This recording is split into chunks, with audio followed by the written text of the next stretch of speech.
Welcome to the Hi, Stand Up please. Speakeasy. I'm your host, Sareth Ney, and every episode I bring a comic up from across the country to interview. But this episode is no different. Um, Off the top, I'd like to give a thank you to the Punk Rock Pizza and to Turnog Irish Pub for hosting Sareth Fest at Tony Beach, coming up on October 2nd to the 5th, 8 o'clock and 10 o'clock shows. Come see us. And the schedule's on my link tree on my website, cutiepie.com. Without further ado, he's one of the performers, the comedians on the show, on the fest. Give it for Mr. Joey Nickel. How are you, pal? Hey, good morning. Still for Good. a couple minutes. Yeah, good morning. Thanks for joining me, dude. Yeah, no problem. Awesome. We'll take you on the audience on a journey of your stand-up comedy career. And then the second act is like pretty much me asking you questions from our first ever interview. I think I interviewed you like when I had my camera out and about in Oh, Jacksonville.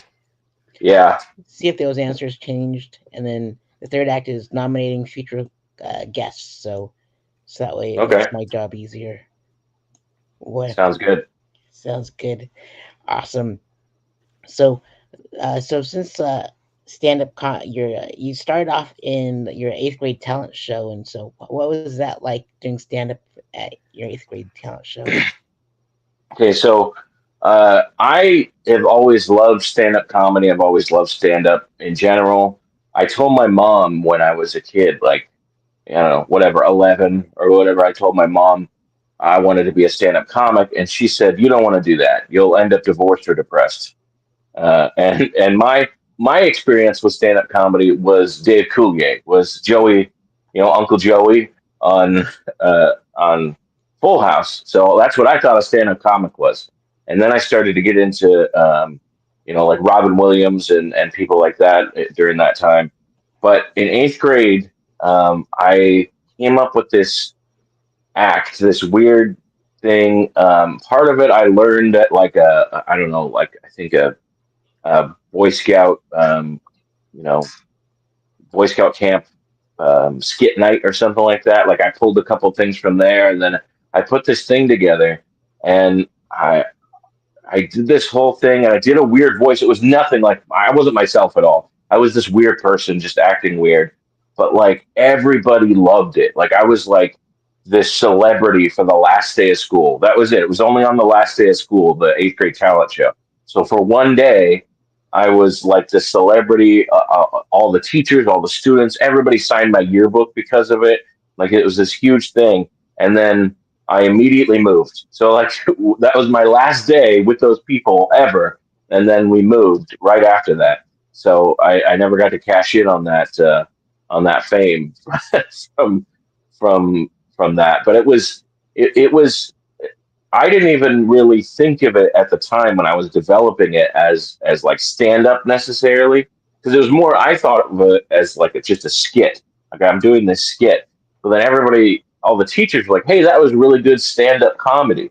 I'm like, "Well, I don't think that was stand up." Like, "Well, what were you? You were standing in front of a microphone being funny, right?" And I was like, "Yeah." I was like, "Well, that's stand up comedy." I was like, "Oh, that could be stand up comedy." Like I thought you just had to write like set up punch jokes, like Joey, Uncle Joey. Like I thought that was stand up comedy. I didn't know you could just do weird, funny things or tell stories, stuff like that. I didn't really understand what it was back then, but boy, I've always wanted to do it, and that just made it even more so. I wanted to after that eighth grade talent show.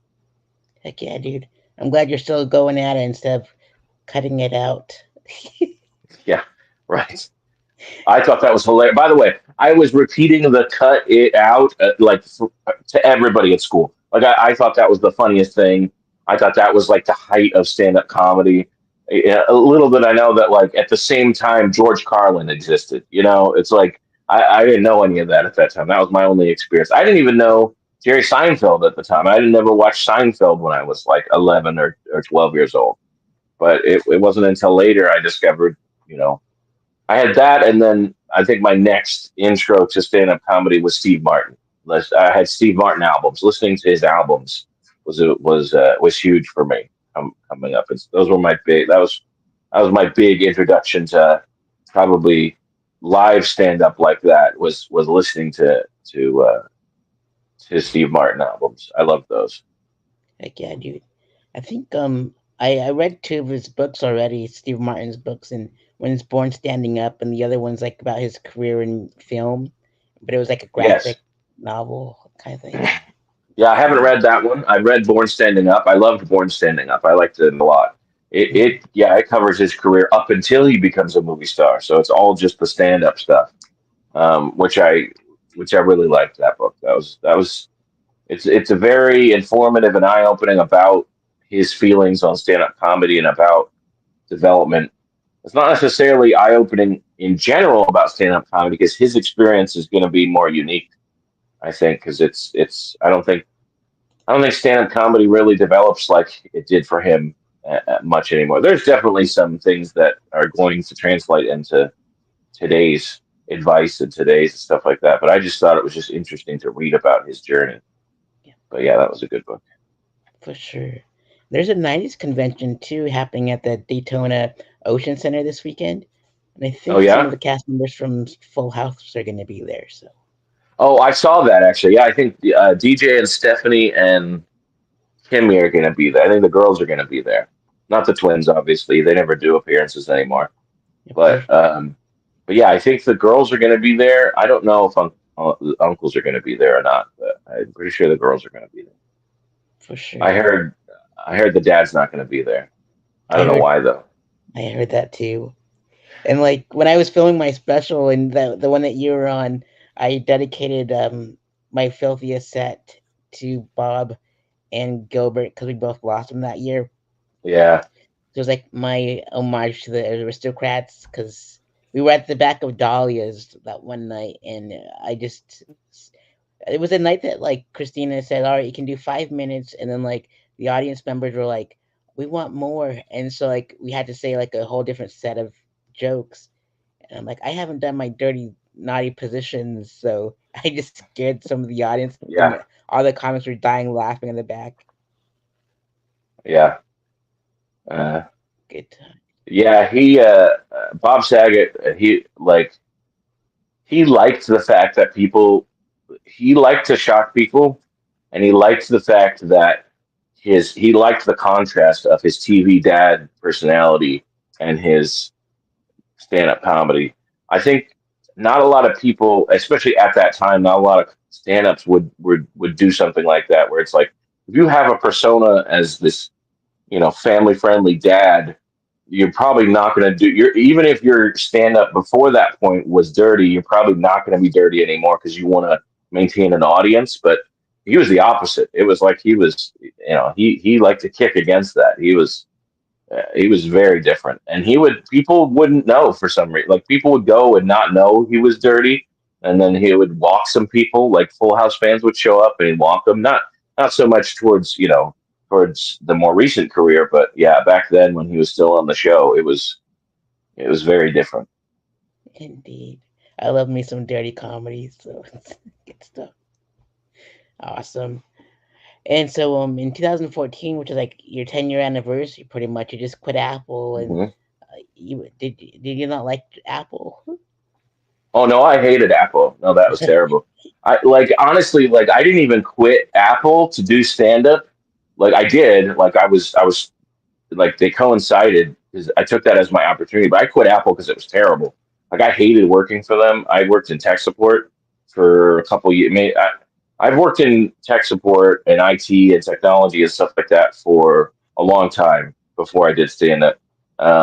Right out of college, I when my wife was going to grad school, I started working for a security company, a technology and security company, and doing tech support for them. And then when we decided to move to Jacksonville, I got a job with Apple doing tech support. And I think I worked for them for like 2 years, maybe a little longer. I hated it. Like it was terrible. And it wasn't just like the phone calls. Like the people would call in. Most of the time, it was people calling in just really dumb stuff, which is fine. Like I don't judge anybody for being dumb with their smartphones, but it's just like. But then people would also get mad at me. Like I don't know. It just wears on you. I don't know if you've ever had a phone call job or like any job like that where you're having to deal with. with like phone calls and customer support and having to be nice all the time like that. I hated it. It just wore on me. And then the company didn't treat me well. Like they didn't really care about us that much. And my wife had recently gotten a job, started working again from having her last baby. And so I was like, you know what? This is it. This is my opportunity to quit doing this thing that's making me feel terrible. And I'm going to try to move forward with this dream that I have of stand up comedy. And that's when I started going to open mics and started taking classes and stuff like that. But yeah, 10 years ago, Thanksgiving. So yeah, we're about to hit 10 years. We're about to hit 10 years because my first show was, I did the graduation show at the Jacksonville Comedy Zone, and it was the Wednesday before Thanksgiving. So that's my 10-year anniversary. It's always around Thanksgiving. It's easy to remember. Awesome.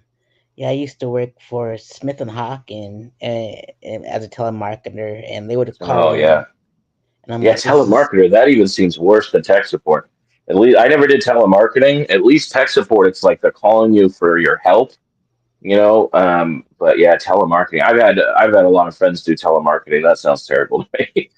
it was like I only lasted like 2 months. I'm like, they called in instead of us calling out to them, and they were like, take us off your mailing list, uh, like my managers were like, you know what, maybe this isn't for you. We've been wanting to fire you for like a long time. Maybe it's best that you did quit. So, Yeah, it was. I working.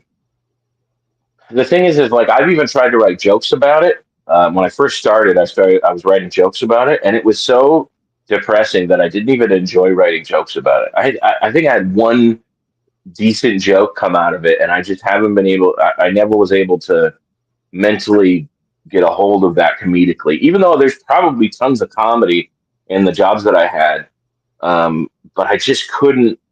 I just couldn't do it. Like it just was. I just didn't couldn't wrap my head around doing that writing joke. I don't know why. I couldn't find it. I couldn't find the jokes in there for some reason. So I've never told any jokes about indeed, I don't blame you, pal. It's like I used to work at a cell phone store where we used to sell those Apple iPhones, and it. we'd have Hmm. to show up like way before our time that we were supposed to because of the launching. And then we'd have Yeah. to have like a short lunch break, unlike the usual, and then stay later. It's like it was like the worst thing. I was like, I'm glad I'm an Android person. I don't want to deal with Apple ever again, kind of thing. Oh yeah. That's the other thing. Like I worked for Apple for 2 years. Never owned an iPhone on purpose. Like I never liked them. I mean, whatever. There's always the debate.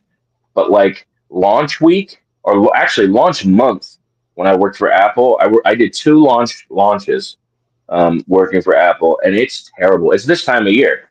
It's always it's always September. September was brutal. They always had mandatory overtime and stuff like that. Sometimes I'd work like 60 hours in a week just on those phones, just back to back calls, everybody calling with their new phones, wanting to help getting set up. And that's the thing, it wasn't even like good tech support calls. Like, give me a call where it's like a real tech support thing where they're like, "Oh yeah, I have this issue and I need you to help me fix it." But during that week or during that month, really, it was like all the calls were just like, "Oh yeah, I don't. Where are my pictures?" Like that's it. Like that was like 90% of them were like, "How do I transfer my contacts over to my new phone?" And it's just like, oh man, it's just and everybody's like impatient with you that during that time because they just got a new phone that they want to use and they're frustrated because they don't have their pictures or contacts on it. Yeah, that was a rough time during the launch time. Right before launch time, it was great. Like right before launch time, nobody called. We would have like people would get sent home early because we didn't have enough calls. But yeah, once launch time hit, it was like a month or longer of just overtime, like short lunch breaks, stuff like that.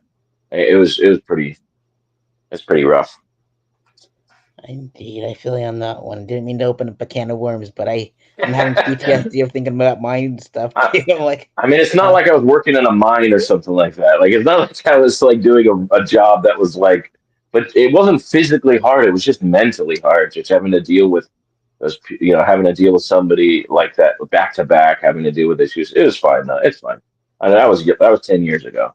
Yeah. So Same with me with my old cell phone job. I was so bad at that job too. And like they transferred me like 3 times, and then they demoted me. It's like that's when you like, and my manager pulled me to the side and like, Sareth, it's like maybe this job isn't for you again, and it's like sending a fireman to do a policeman's job, and I'm like, I totally get it. And so they demoted me to like signing people in, and then they just kept my pay the same plus my commission. I'm just like, oh, this is the easiest job I've ever had. And then I put in my 2 weeks, and they're like, we need you.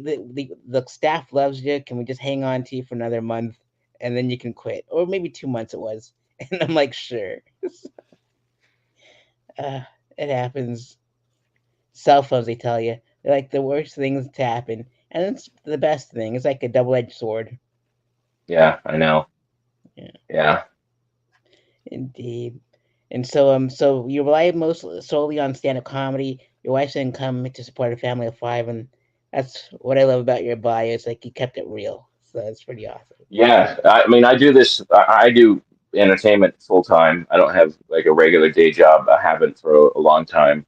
Um, I finally make enough money to be full time, but not a lot. Not enough to support 3 kids. So my wife works. She still makes more money than I do, even though she's a public school teacher. And even though teachers don't make a lot of money, she still makes more money than I do. And but I'm making I make a little. I make more than minimum wage at least. I make it's I at least make more than if I were working a minimum wage job, but not much. But That's good. I don't have to do a real job at least. It keeps you busy and on your toes, so that's good. Yeah. And then during the pandemic, I started this thing in 2020, like just interviewing comics from Hmm. coast to coast. And then you started one as well in 2020 called the Comedy Super Friends, which was hugely successful web series. And then you continue to produce it whenever you feel like it. So I feel the same way with this one. I'm like, whenever Smethfest comes around, I'll just do it, and then whenever I feel like it, and then so Yeah, I know. Well, yeah, Comedy Super Friends I started as a live show.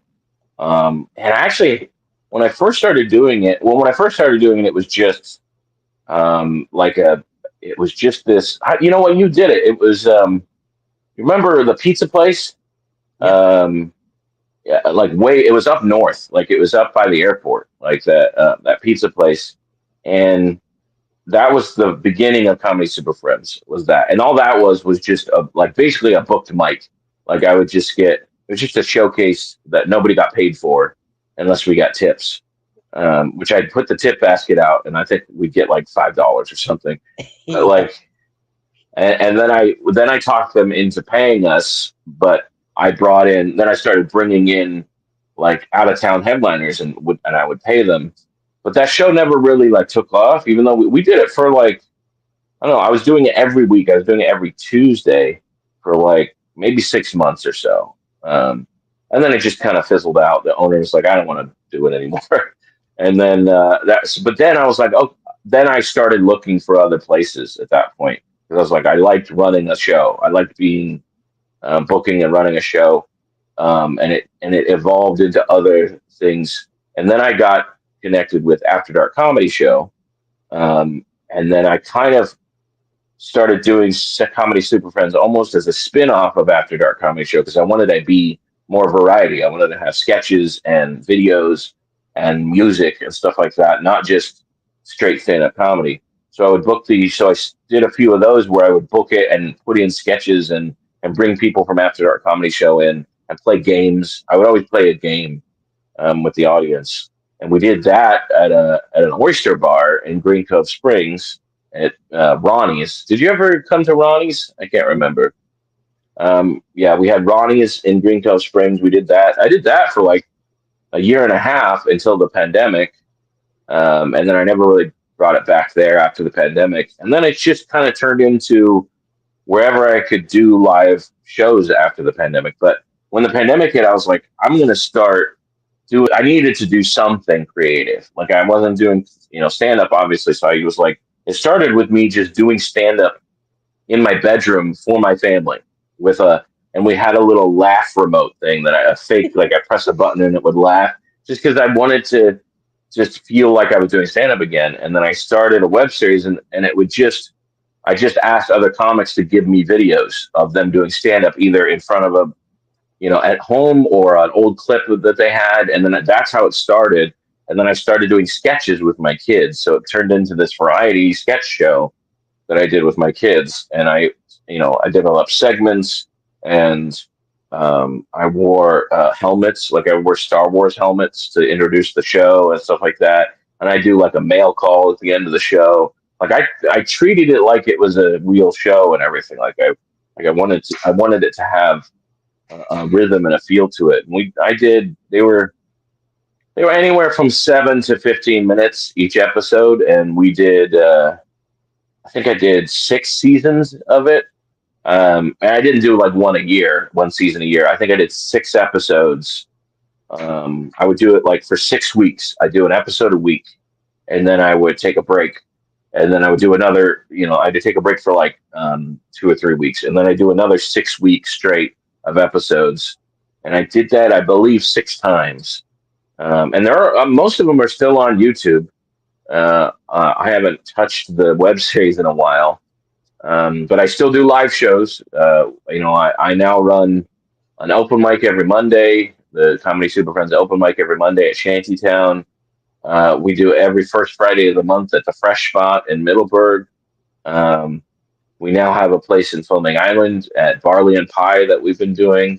That's going to be this monthly show. I still do plenty of live shows, but I actually want to bring back the web series, and my plan for that is to film a segment a day during the week. I'll do 5 segments every Monday, Tuesday, Wednesday, Thursday, Friday.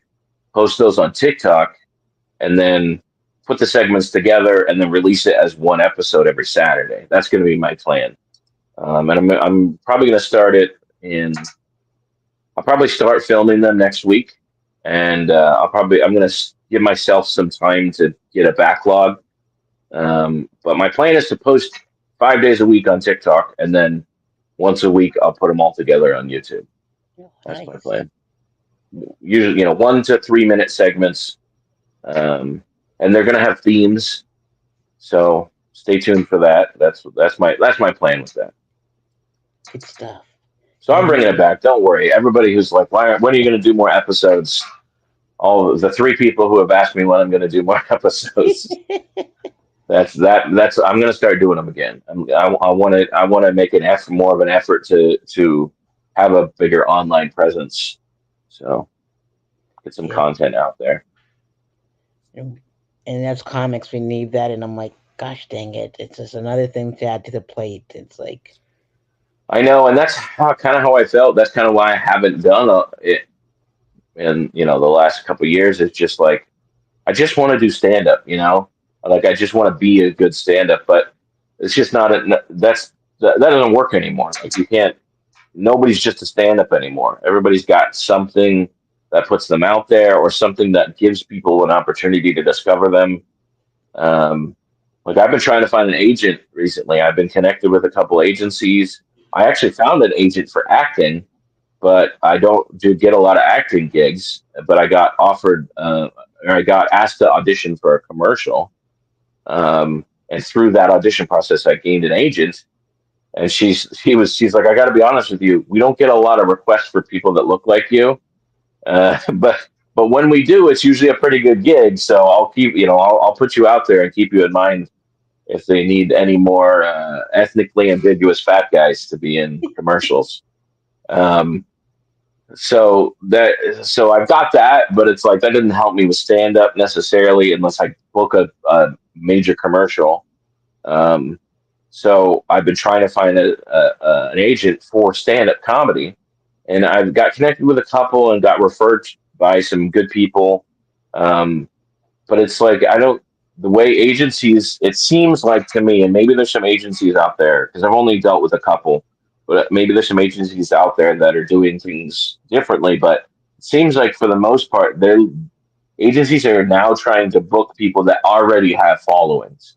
Um, I feel like it used to be you got an agent because they could do something for you. You know, it's like, oh well, we need to book this person because they're talented and we can put them in the spotlight as an agency. And I feel like now agencies are like, well, we need to find somebody who has followers so our agency will do better. I just feel like that's been my experience working with a couple of them. And hopefully there's still some agencies out there that are still looking to help people grow and help, to discover people. But I see less and less of that as time goes on, just because I, people have their own platforms. indeed, if I would recommend something that's like, Rob Roick has an agent, and he got Oh, he does, casted. huh? Yep, and Oh, he got like cast. an acting agent, Yep, so he or got okay, casted in that Brad Pitt movie that they filmed in New Smyrna Beach, yeah, and also that Channing Tatum movie like that recently came out.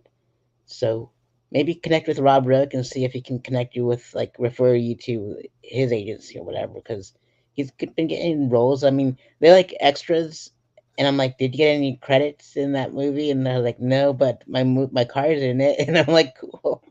So, but yeah, and Atlanta seems to be like the hotbed of like the Hollywood of the East. And so if yeah, you make more trips up to Atlanta, you'll get, more eyes on you.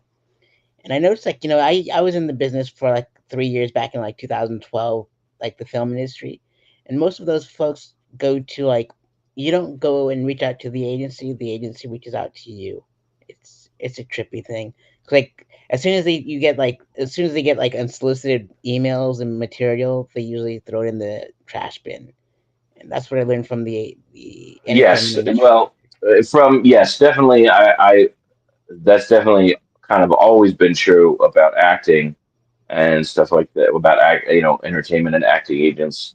But I just want to get like, I mean, I have an acting agent, for commercial projects and stuff like that. I just want to find somebody that can connect me with a network of clubs to perform at. Like I'm trying to get with an agency that's got a good connection with, I'd love to do. I wanted to do cruises. I wanted to get connected and do cruises, and the main reason I want to do cruises is because um, you get to do so much material on cruises. You get to do so many shows. You're doing a bunch of shows. You're doing like 5 shows. Uh, a run, which is usually a week or a half a week, depending on how long the cruise is. And I just want the opportunity to do my own show, be the headliner, and be the main event for as many times as possible, and really really work on my comedy and really see what I can do as a solo act. And the thing is like I do it all the time. I do private gigs all the time. That's where most of my money comes from is stand up. I get way more money from private gigs than I do from clubs. Actually, clubs pay you nothing. Clubs, at my level at least, you don't get paid anything until you're famous at a club. Not even well, famous, not really famous, but just until you can sell tickets.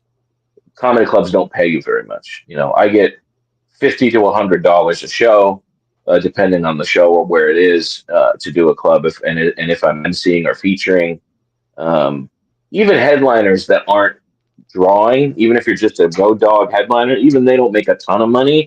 They make better than a feature or a MC. But when I do private gigs, I'm just by myself. I just go and do a show. It's usually 30 minutes or a full hour, and I get hired by a church or I'll get hired by just a company to do like a corporate Christmas party, something like that. Churches actually pay the most, by the way. Um, I don't know if Sareth, I'm not sure you get booked by a church. Um, Once it was like a black church.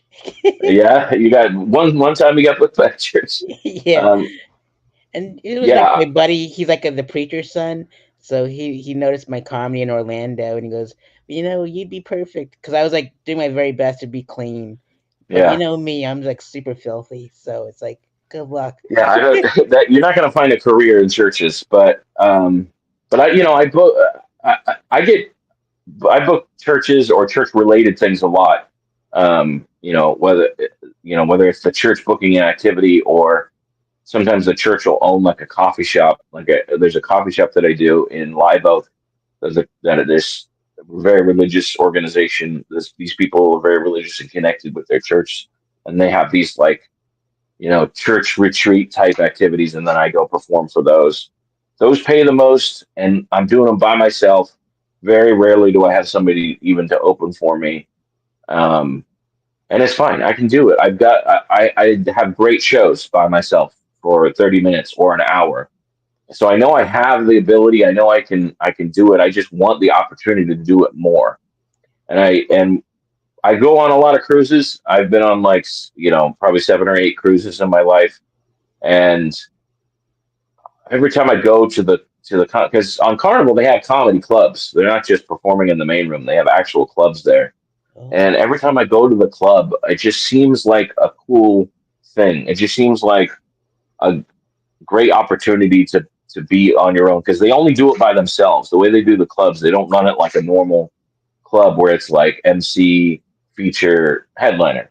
It's just a 30-minute one man show basically.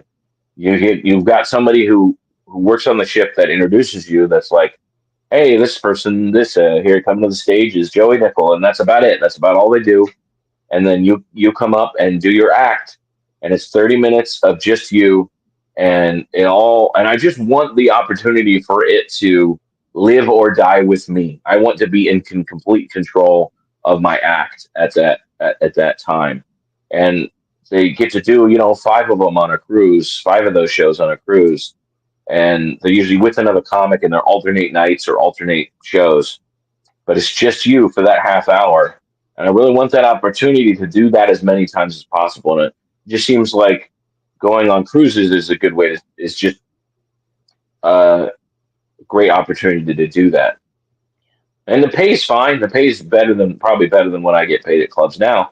But it's not even always about the pay for me. It's like I wanted to be able to develop my talent and develop my act, and to be able to have that opportunity to prove that I can do that.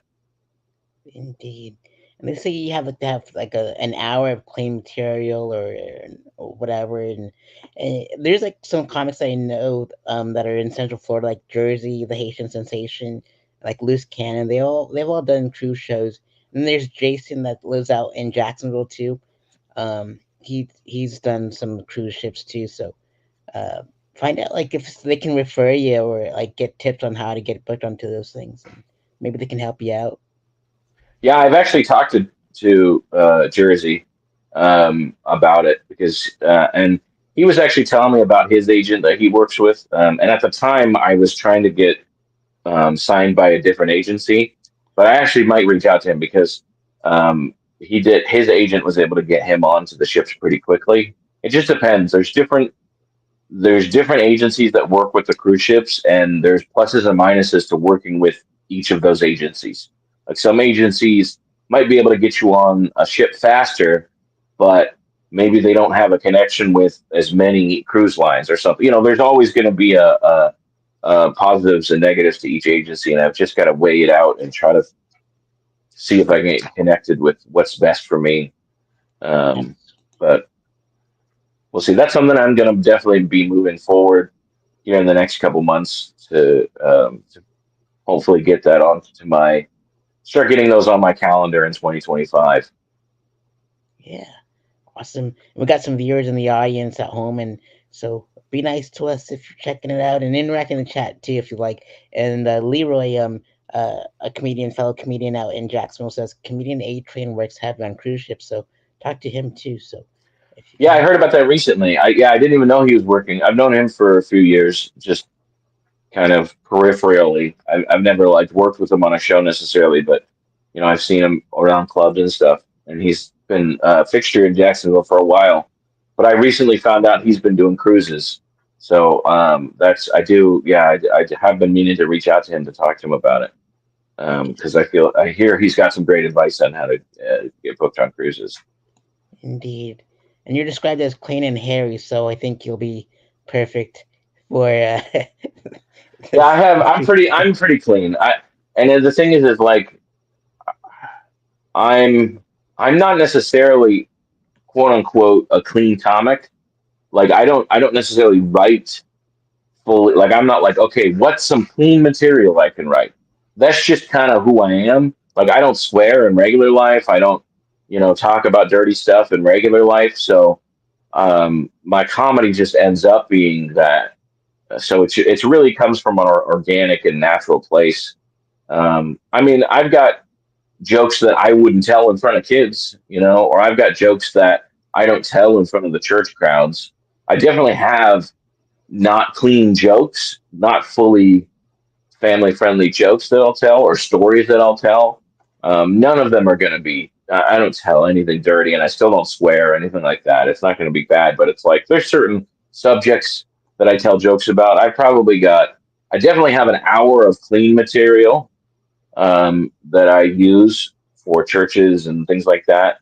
I probably got another 30 minutes of fairly inoffensive material. I'll put it. That's how I'll categorize those jokes. They're fairly inoffensive, is what I'll say. But they're not jokes that I would necessarily tell in front of kids. But I do have a full hour of stuff can tell in front of kids, and then I feel comfortable, you know, um, in front of a church crowd or in front of a family audience. Indeed. And in going back to clubs, you perform and you graduated from the Comedy Zone uh, classes, and you also perform at the Mad Cats Comedy Club and other clubs, bars, breweries, and Mexican restaurants all around the nation. So it's pretty awesome that you got to experience that all those clubs and all those different venues. That's comedy though, because it's like you can either be an alt indie comic and easily transition to a club comic and all that other stuff. But it's sometimes hard to get into those clubs. Yeah, and I found that my home club is the Jacksonville Comedy Zone. Um, that's where I started. That's where I took the class. I paid $200 and took an 8-week class on how to be a stand-up comic, which turns out you can probably figure out for free. Um, but taking the class got you into the club if he liked you. So if you took the class, that was the only way to get past to be a regular at the club was to take the class. And at the time, two. Uh, they were doing two local shows a week, every Tuesday and Wednesday. So you had the opportunity to get on stage. That you would at least get on stage once a month if you got past a minimum of once a month, sometimes more. Actually, most of the time it was twice a month because they were doing two a week. Yeah, at the time you could probably get on twice a month, which was great. Like that's pretty good to get onto a comedy club stage with a real audience on a Wednesday or a Tuesday twice a month that's pretty good. And that was in my opinion, that was like a real great time for comedy for the club for that club. I don't know in general, comedy in general, but um, just the fact that they were doing 7 shows a week there because they do 2 local shows and then 5 headliner shows on the weekends.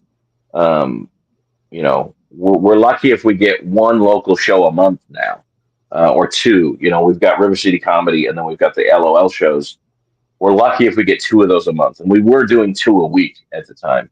So I wish we could get back to that someday, but we never have seemed to be able to get back to doing more local shows.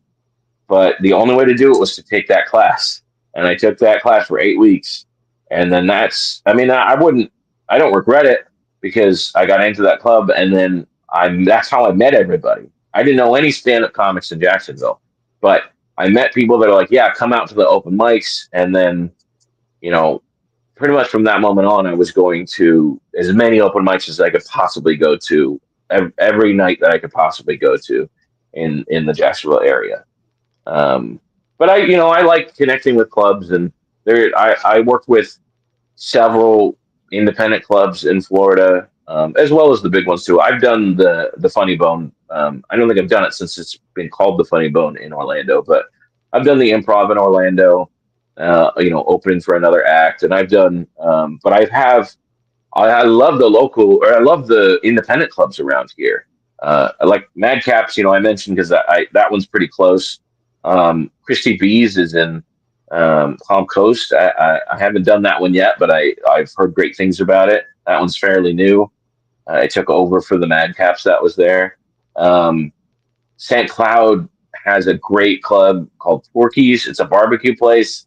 That place is great because they give you free barbecue all weekends. Uh, then there's Gregory's in Cocoa Beach. Gregory's is great. I love going there. That's always a fun club. Um, the biggest independent club in Florida, I think, is McCurdy's. It seats like 300 people. It's huge, but it's not connected with any big network. It's not like an improv or anything like that.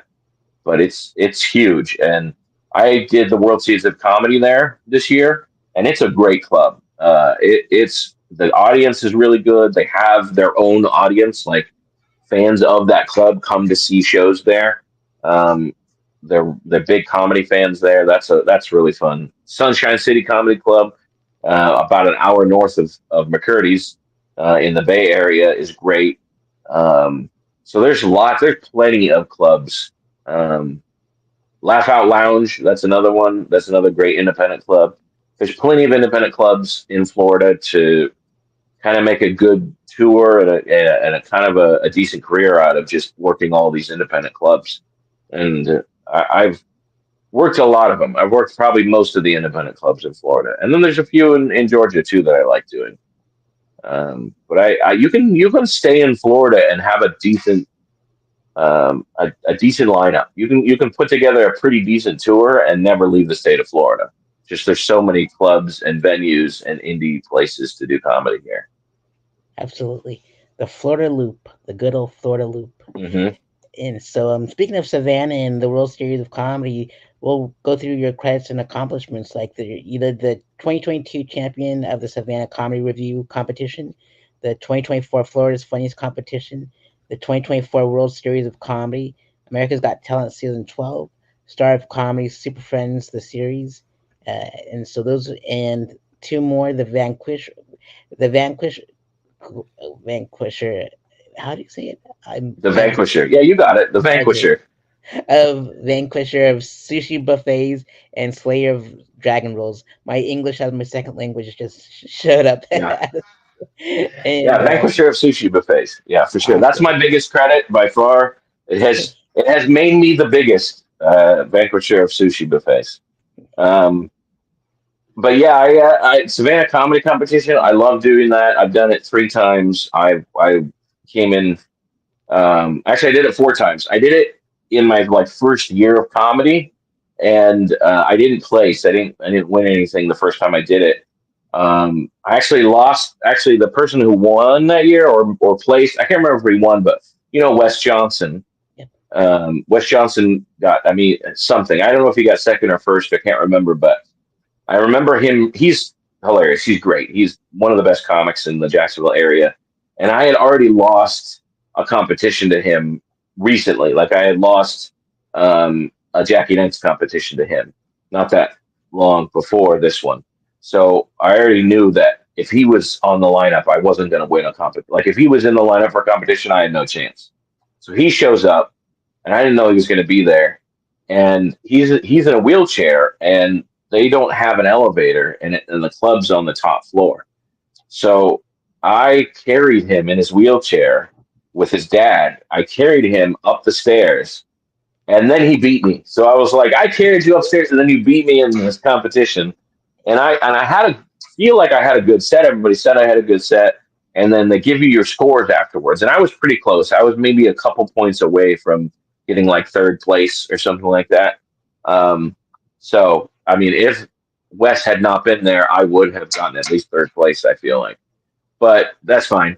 I'm not sore about it. I don't hold a grudge, even though I did literally carry him to that competition.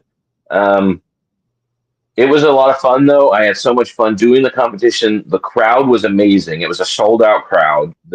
It's in a theater. It's at the I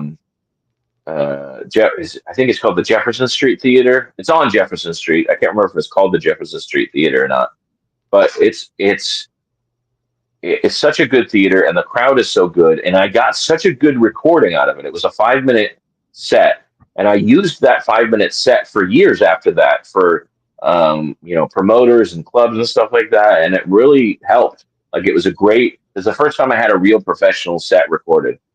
So then a couple years after that, I didn't do it again for a while, and then I was like, I should probably start doing this again. I remember getting a really good video out of it. I'd like to get another good 5 minute clip. So I went back and did it, and I got second place, which because Wes Johnson wasn't there, and it was great. I had a lot of fun, and the person who won was amazing. I ended up working her on a couple shows in Jacksonville. She was hilarious. And then the next year, which was 2022, so 2021 I did it, got second place. 2022 I did it, and I won the competition. And then I did it again in 23 and got second place again. But it was fun to be the champion for a year and have that, I could put that on my resume and stuff like that. It's a really fun competition. I may or may not do it again this year just because I feel bad if I win now every day. Like if I place every year, I feel bad for the comics who could have had the opportunity to win. But I get good clips out of it. It's just such a good crowd. In fact, it was so good that I went back in February and I went back and headlined that club in February and recorded my album. So I did my album there in Savannah because I knew it was going to be a good crowd. I knew it was going to be a great audience, and it was. It was a great audience. I had a good setup. Shout out to Emery, who's another comic who came with me to help me record it and help me set up my equipment. I got a great recording out of it. I still have yet to release it because I'm a perfectionist and hate everything. So, I'm just editing it, and I'm just like I think I see all the mistakes, when I'm editing it. But I just need to get buckled down and get it edited and put it out there. But I love that. I love that competition, and I'll probably do it again at some point. I may or may not do it this year because I just did it last year.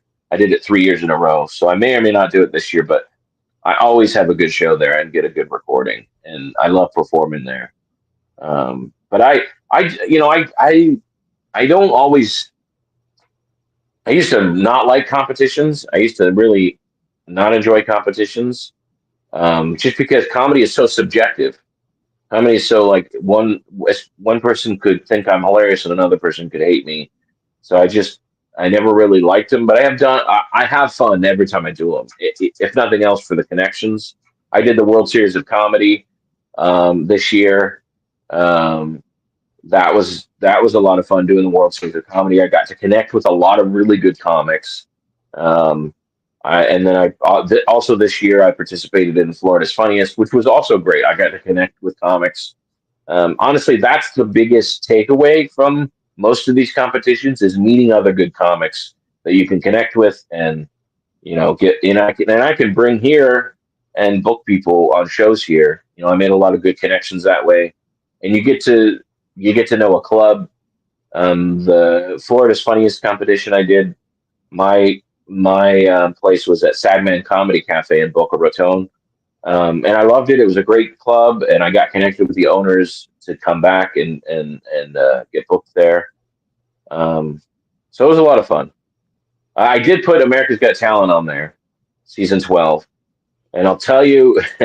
All right, so I'll tell you my America's Got Talent credit for season 12. They were in Jacksonville that year to do auditions, right? And it was my birthday. The day of auditions happened to be my birthday, and I was like, this is the universe telling me I got to do America's Got Talent.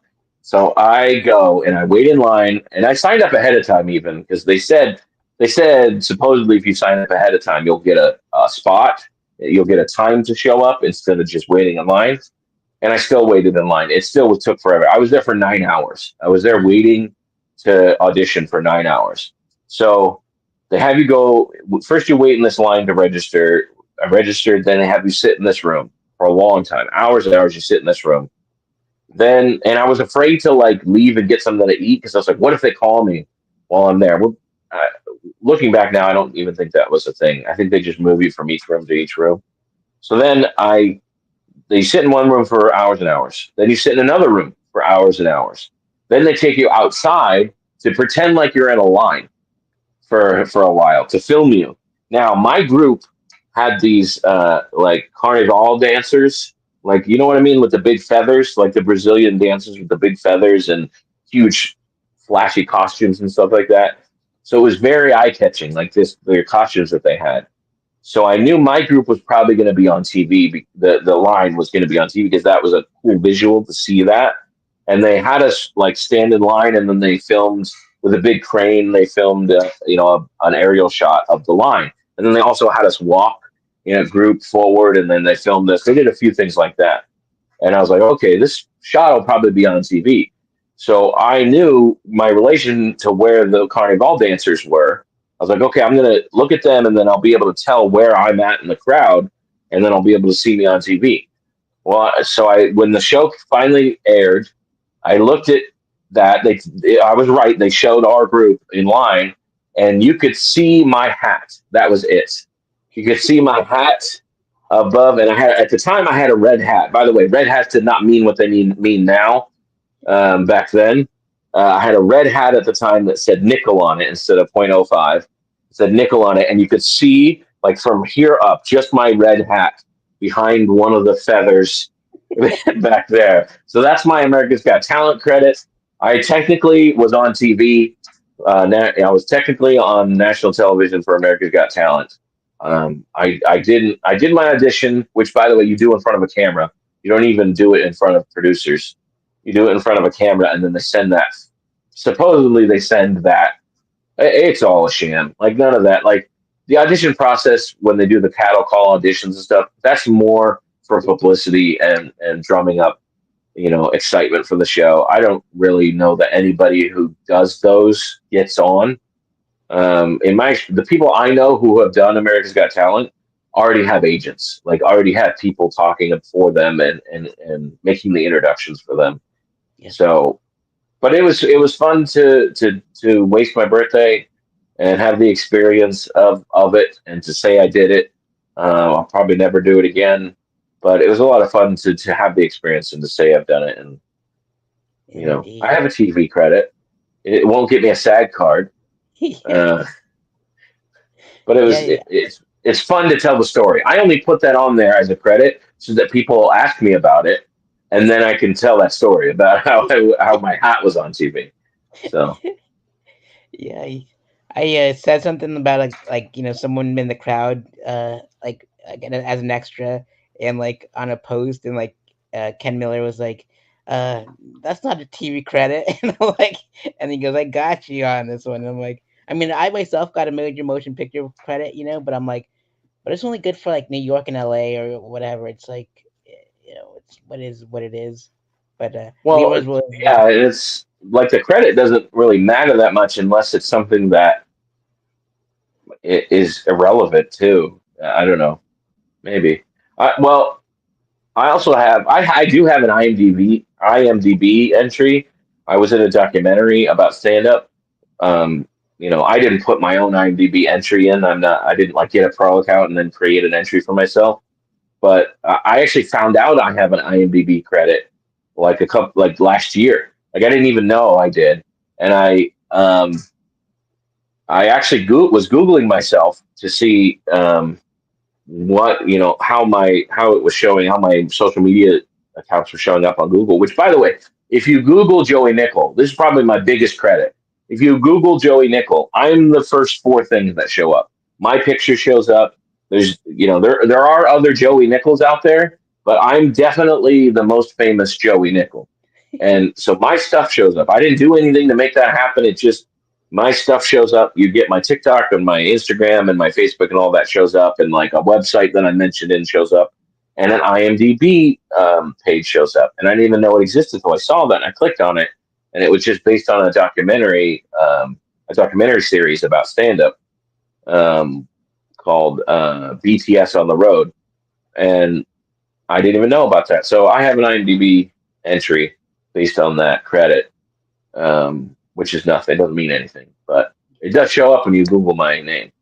And I Nice. tell people that I was like, just Google me when I don't have my card, or I'm like, just Google Joey Nickel, JoeyNickel, like the coin, and you'll find me. You can get a hold of me. And I've gotten gigs from that. I got a gig a couple years ago. Somebody asked me to they were doing a private gig, and they asked me to open for them for this private gig because they needed a clean comic. And I said, "How'd you find me?" They said, "I just Googled clean comics in Jacksonville, and I showed up." So you know, I guess it works. I guess Google is one of my big credits. I guess that's getting me booked on shows. Hell yeah, dude. Maybe like my credit when you appeared my documentary slash special uh would count, but it's secret, so it doesn't really count. It's still Yeah, up right. there on YouTube. Yeah, Yeah, yeah. awesome. So we'll skip the usual questions until after the fest. So we'll just do your nominees because like this is the secret stand up special or the secret uh the super the now confusing my stand up special with the show stand up speakeasy, which is a secret society of stand up comics. And with that being said, which five comics out of Jacksonville would you like to see on a future episode of the stand up speakeasy? Let's see. Um, I mean, have you had Marcus Crespo on Not yet, I don't. already? I mean, Marcus Crespo, he's probably the best. Marcus Crespo is one of the best comics in Jacksonville. Jen Weeks is another great comic in Jacksonville. Um, Emery, you know Emery, right? Yep. Yeah, Emery, who doesn't have a last name because nobody can pronounce it. Emery would be a good grab. Yeah, he's good. Um, so I guess Marcus Crespo, Jen Weeks, Emery. Um, let's see.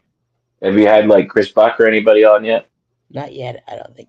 These are great picks because you're doing great with the nominees. So Yeah. Well, Chris Buck obviously is, like the godfather of Jacksonville comedy. He's like the guy. Danny Johnson is another great comic. I'm just basically now I'm just naming like the best comics in Jacksonville.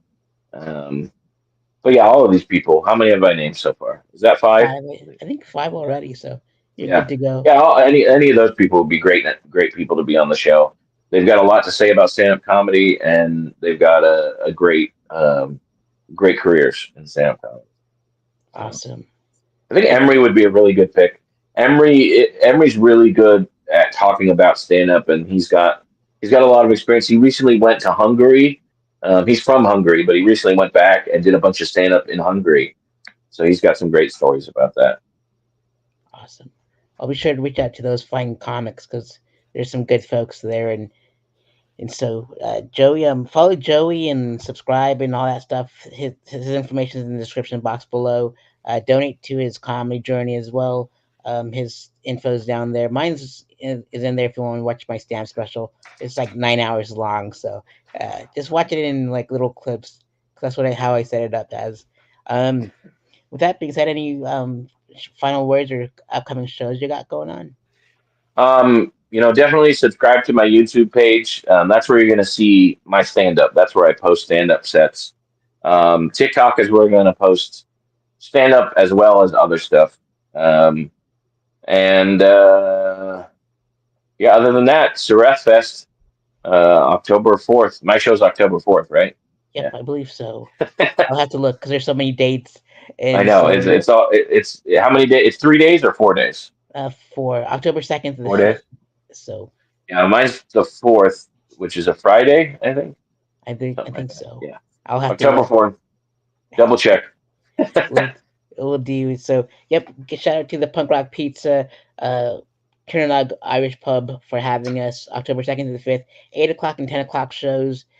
Just look on acutiepie.com under Surratt Fest. It has like the full lineup, all their social media info, and all that stuff. Um, and shout out to Quan's Kitchen, K Nails and Spa for taking care of me when I go do the one in Colorado. So, and thanks for everyone for watching, Leroy, and for interacting in the chat. And We will see you soon, and we'll see you on the next episode of Snap Easy. Speak easy, take care, everyone, and we'll see you on the next episode.